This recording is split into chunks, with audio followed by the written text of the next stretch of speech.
So hello everyone, कैसे हो आप लोग। आई होप आप लोग बहुत अच्छे होंगे। तो हमारा चल रहा है क्लास 12th के बायोलॉजी का दूसरा चैप्टर, जिसका नाम है पुष्पीय पादपों में लैंगिक जनन, यानी कि sexual reproduction in flowering plant. तो आज चैप्टर के एमसीक्यू का पार्ट 6 होने वाला है, और इससे पहले मैंने 5 पार्ट ऑलरेडी चैप्टर के कंप्लीट कर रखे हैं, जो कि एमसीक्यू पर आधारित था। तो अगर आपने उसको नहीं देखा है तो हमारे चैनल के पेज में जाकर आप उसको देख सकते हो। तो फिलहाल आज के सेशन में हमने जितने भी एमसीक्यू की बात करने वाले हैं वो सभी के सभी प्रीवियस ईयर में ऑलरेडी आ चुके हैं। तो इसलिए आज का सेशन आप लोग के लिए बहुत ज्यादा इंपॉर्टेंट होने वाला है। तो आप लोग इस सेशन के बिल्कुल लास्ट तक बने रहिएगा, जिससे कि आपको हर एक क्वेश्चन अच्छी तरीके से समझ में आ जाए। तो चलिए शुरुआत करते हैं आज के अपने इस सेशन की। तो जैसा कि हमारा चैप्टर है पुष्पीय पादपों में लैंगिक जनन, आज का क्या है, आज का है एमसीक्यू पार्ट 6। तो इसमें हम सबसे पहले क्वेश्चन क्या ये बात करते हैं। तो यहाँ पर जो सबसे पहला क्वेश्चन बोल रहा है वो क्या है, उस बीजांड को क्या कहते हैं जो वक्र हो गया है, यानी कि जो घूम गया है, जिसके कारण बीजांड काय तथा भ्रूणकोश बीजांड वृंत के साथ समकोण बनाते हैं। यानी कि एक ऐसा बीजांड क्या कहलाता है जो घूम गया है, यानी कि जो कर्व ले लिया है, और इसके अलावा जो उसका बोल सकते हैं बीजांड काय होता है और भ्रूणकोश होता है, वो बीजांड वृंत के साथ 90 अंश या समकोण बना रहा है। तो यहाँ पर कुल 4 ऑप्शन दे रखे हैं। सबसे पहला ऑप्शन आपका ए है, वो बोल रहा है कैंपाइलोट्रोपस। दूसरा ऑप्शन है बी आपका एनाट्रोपस। सी वाला ऑप्शन है आर्थोट्रोपस, और डी ऑप्शन है हेमिट्रोपस। तो याद रखिएगा, यहां पर बात कर रहा है एक ऐसे बीजांड की जो घूम गया है और जिसका बीजांड का तथा भ्रूणकोश का क्या हो गए हैं, बीजांड वृंत के 90 अंश बना गए हैं या समकोण हो गए हैं। तो उस तरीके के बीजांड को हम क्या बोलते हैं, उसको हम बोलते हैं हेमिट्रोपस। क्या बोलते हैं, हेमिट्रोपस, या इसी को एक और नाम से जानते हैं जिसको हेमी एनाट्रोपस बोलते हैं।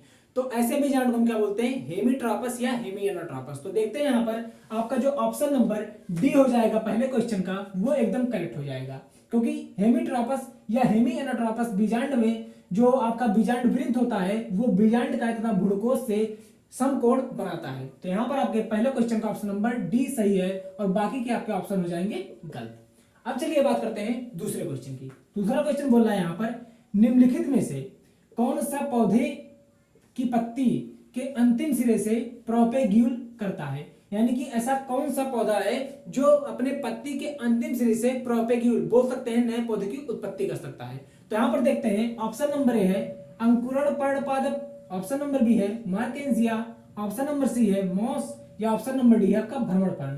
तो याद रखिएगा, कुछ ऐसे भी पादप होते हैं जिनकी पत्तियों द्वारा बोल सकते हैं नए पौधे की उत्पत्ति हो सकती है। अगर ऐसे पौधे की पत्तियां भूमि के संपर्क में या मिट्टी के संपर्क में आती हैं तो उनसे तुरंत ही नए पौधे की उत्पत्ति हो जाती है। तो यहाँ पर ऐसे पौधे का सबसे अच्छा एग्जाम्पल है वॉकिंग फर्न। क्या एग्जाम्पल है, वॉकिंग फर्न, जिसको हिंदी में हम बोलते हैं भ्रमण फर्न। अगर इस पौधे की पत्ती मिट्टी के संपर्क में आती है तो इससे नए पौधे की वृद्धि हो जाती है या विकास हो जाता है।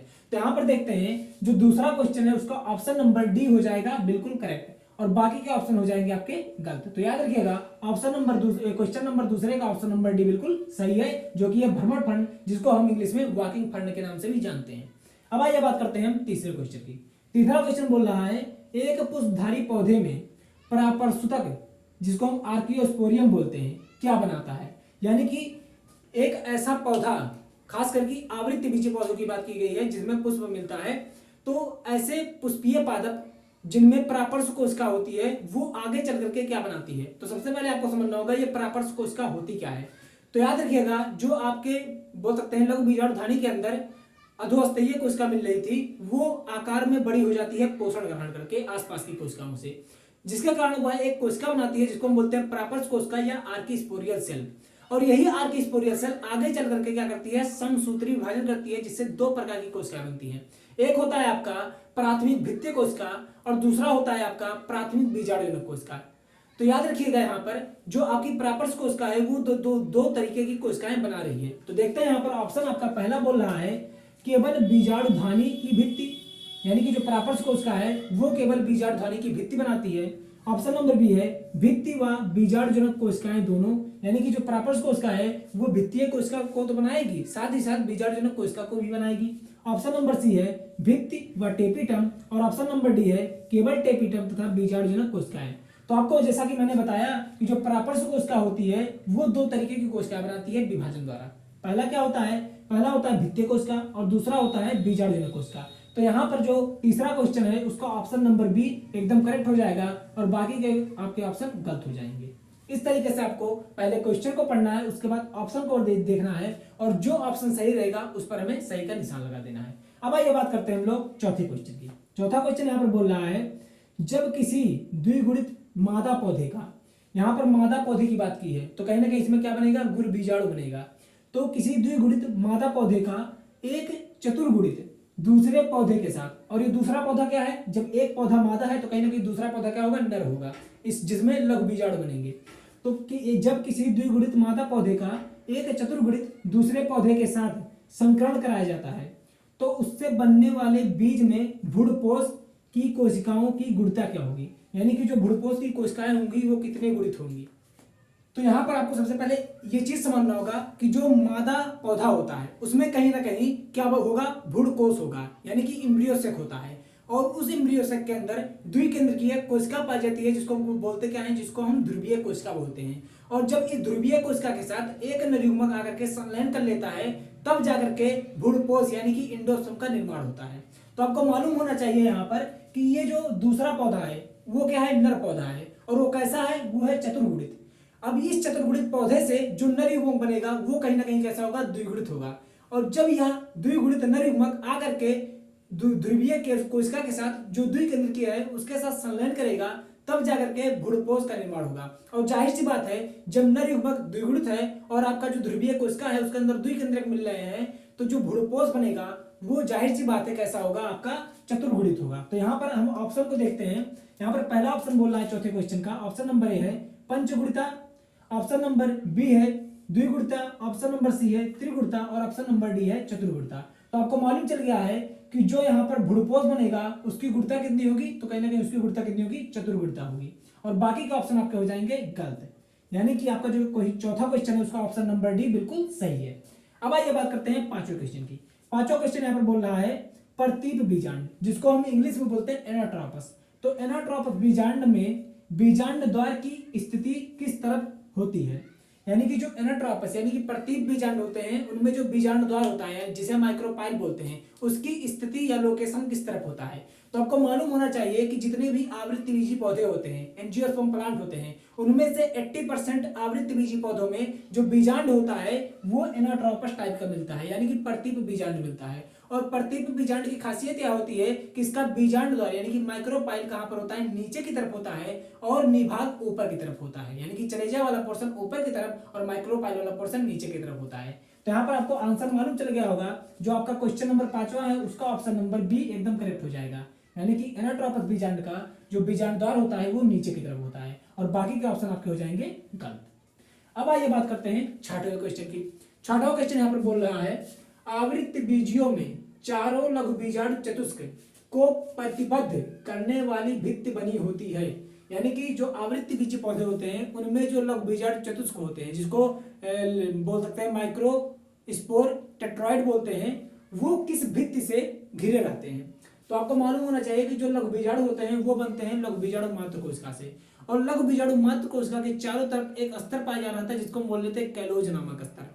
क्यों मिल रहा था, जिससे कि कोई एक लघु बीजाणु मात्र कोशिका किसी दूसरे लघु बीजाणु मात्र कोशिका के साथ जुड़ ना सके। तो इसी भित्ति के अंदर जो लघु बीजाणु मात्र कोशिका मिल रही है वह अर्धसूत्री विभाजन करती है जिसके कारण 4 लघु बीजाणु बनते हैं। तो लघु बीजाणु भी किसके अंदर मिलेंगे, कैलोज नामक भित्ति के अंदर ही मिलेंगे। तो यहाँ पर आप देखेंगे जो ऑप्शन नंबर ए है छठवें क्वेश्चन का वो एकदम करेक्ट हो जाएगा, जो कि है कैलोज, और बाकी के ऑप्शन हो जाएंगे आपके गलत। अब आइए बात करते हैं सातवें क्वेश्चन की। सातवां क्वेश्चन बोल रहा है वायु परागण किस पादप में पाया जाता है। ऑप्शन नंबर ए है आपका सॉल्विया, ऑप्शन नंबर बी है bottle brush, option number C है विलेसिनेरिया और ऑप्शन नंबर डी है आपका नारियल।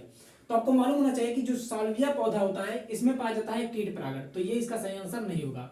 ऑप्शन नंबर बी है बोटल ब्रूस, इसमें मिलता है पक्षी परागण, ये भी इसका सही आंसर नहीं होगा। और विलेसिनेरिया में आपको मालूम है जल परागण मिलता है, तो ये भी इसका सही आंसर नहीं होगा। अब आपका बचा नारियल, तो नारियल में क्या मिलता है, वायु परागण देखने को मिलता है। तो यहाँ पर ऑप्शन नंबर डी हो जाएगा सही सातवें क्वेश्चन का।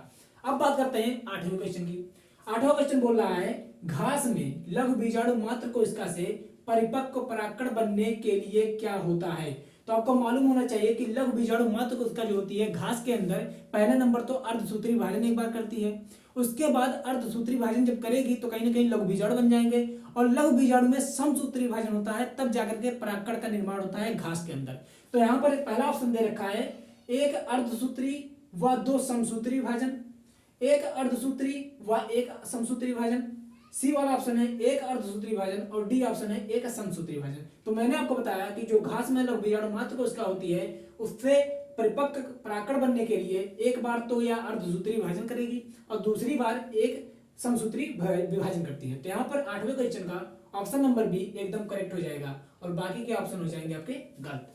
अब बात करते हैं 9वें क्वेश्चन की। 9वां क्वेश्चन बोल रहा है साइट्रस में अपस्थानिक भूरता किस कारण से होती है, यानी कि जो साइट्रस पौधा होता है उसमें जो अपस्थानिक भूरता पाई जाती है वो इनमें से किन संरचनाओं के कारण होती है। तो ऑप्शन नंबर ए है यहाँ पर बीजांडकाय, ऑप्शन नंबर बी है युग्मनजीय भूड़, ऑप्शन नंबर सी है अध्यावरण और ऑप्शन नंबर डी है निषेचित अंड।